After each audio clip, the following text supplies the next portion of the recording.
putting this Garrard 990B back together, we're starting over here with the speed selection and pitch control. We've already got the pitch control installed and the lever that goes and connects to this plastic piece. Then this plastic piece, when it rotates on that post, moves this little plastic piece up and down. And let's see here. And then both of these two pieces, this is where the post for the idler wheel, no, sorry, right there, this one. So the little post that has the idler wheel, that's what moves up and down.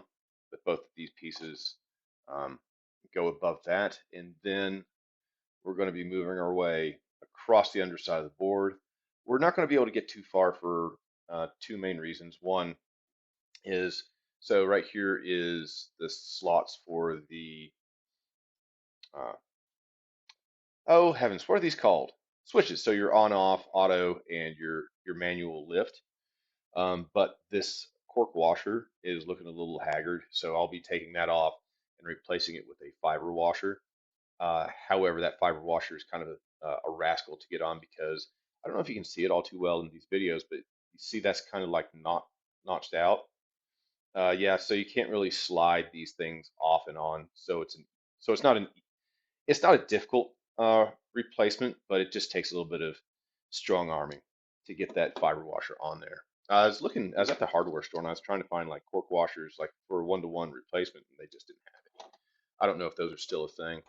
And then the other reason we're going to hit a hard stopping point is this is the container for the differential fluids that controls how fast or how slow the tone arm lowers when you're using the manual lift or the auto start uh, or the auto features.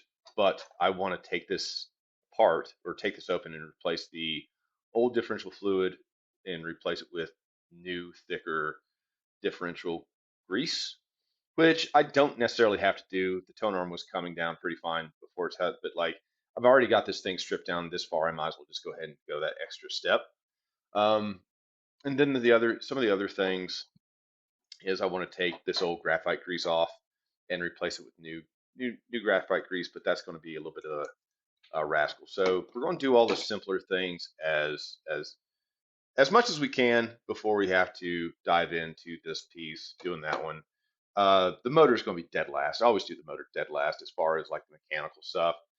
And I'm praying that when I reinstall this stuff, I'm not breaking those 60 some odd tone arm wires. Because while not the hardest tone arm to rewire, it's a bit of a rascal. We've got the new differential fluid in there, and that's moving pretty slow. So I'm really happy about that.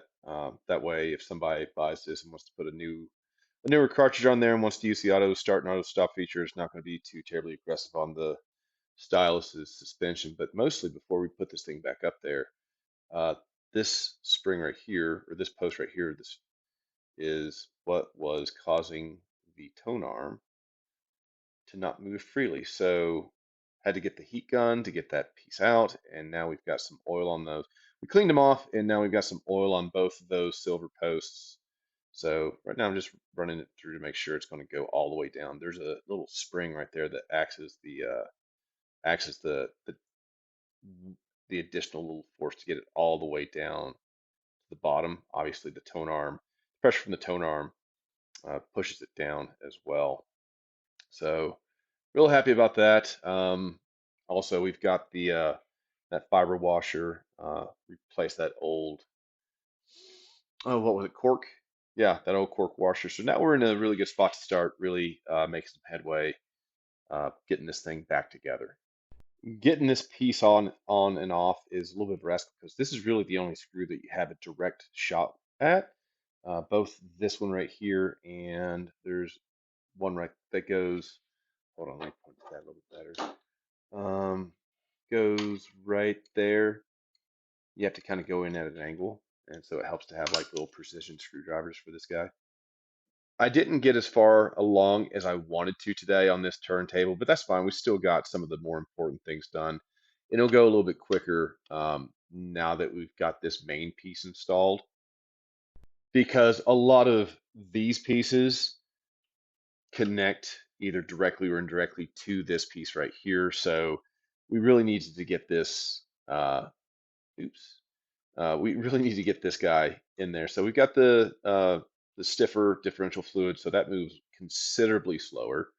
I also took this piece apart and relubricated with some silicone grease, and then I spent this little, oh shit, Jesus Christ, that scared me. So this little piece, which is a pin with a spring on it, when I took this apart, that flew out, or not flew out, but flew off, and it took me a while to find both the pin and the spring. I was like, well, this was a good turntable until it just became a parts piece because this pin and spring keeps the plastic piece and this brass piece right here together. So, but yeah, I found that took a little bit longer than I wanted to, and then I don't really have the right attachment to fit in these tiny holes on this little retaining clip. So that took a little bit longer to get that back on there, but that's good. It'll go a little bit faster now. Still have to clean the old grease off these old pieces and then relubricate the cam gear and the motor. But those are pretty straightforward not straightforward pieces, but straightforward.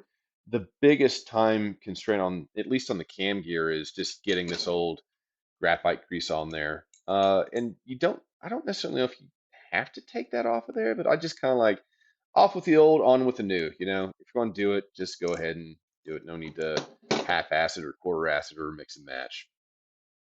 Yeah, so once we get this put all together, I need to order a replacement stylus for that cartridge. And while I'm waiting on that, I can always borrow the Shure 91 ED from this other 990B, test this out, make sure there's no uh, audible divots from the idler wheel, because if there are, you can't really buff that out. So I'll have to ship that off for an exchange for a refurbished one from this other vendor. But yeah, so this is coming along pretty nice, pretty straightforward, no surprises. And then at the very tail end, we'll get the old sandpaper out on that smoke glass dust cover, get some of those big old melty bits and scratches out of it. But yeah, uh, pretty happy with where we're at right now.